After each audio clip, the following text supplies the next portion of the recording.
Hi everybody, Lynn Carnes here, and in keeping with my series on how to have you run your mind instead of your mind running you, the place your mind will start running you is when you are in survival mode.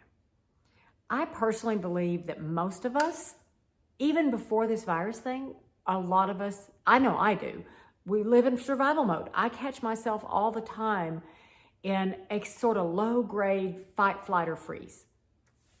I think our society does that. I think our phone's hitting us all the time. You know, if you live in the city, the noise is hitting all the time. Some part of the background of your what's kind of known as the reptilian brain gets triggered into thinking, am I safe? Am I okay?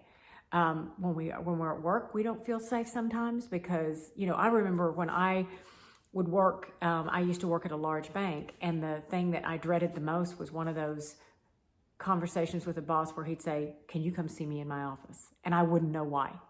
And just that little bit of uncertainty would send me off into survival mode, fight, flight, or freeze. And now, talk about uncertainty. We are living under a giant blanket of uncertainty, and our brains don't like that. We want to know what's happening. Certainty kind of gives us that pause. So in these times, the question is, how do you flip that switch? How do you tell your brain not to run you? Because survival mode is great for real danger and for an immediate response, especially fight, flight, or freeze. Tells you something's happening right now we have to deal with. Most of what we have to deal with actually involves having our higher self able to see, to plan, to think ahead, to get perspective, to read the situation accurately. And it takes much more than what happens in an instant like that. So the key is that one thing that our brain can do either automatically or consciously, and that's breathing. So what I'm going to suggest that you try is try different cadences of breathing, because that will send a message to your body, to your hardwiring. I've got this. You don't have to put that shield up, that armor, that you don't have to go hide. And I call it creating, like, you know, widen our vision. We lose our peripheral vision when we're in fight, flight, or freeze. It's like all we can see what's in front of us, and it makes it worse and worse. But to widen our view out is just to practice controlling your breath.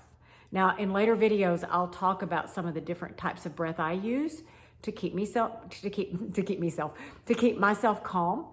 But in the meantime, all I suggest you try doing now is working with the cadence of your breath and see if you can breathe like fast in, long out, or long in, fast out, or create a cadence that says I'm going to breathe in for a few seconds, hold it, breathe out for a few seconds.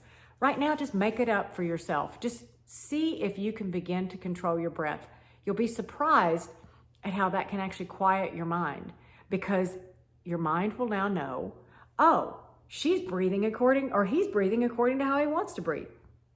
And it should make a difference in having your mind not run away with you.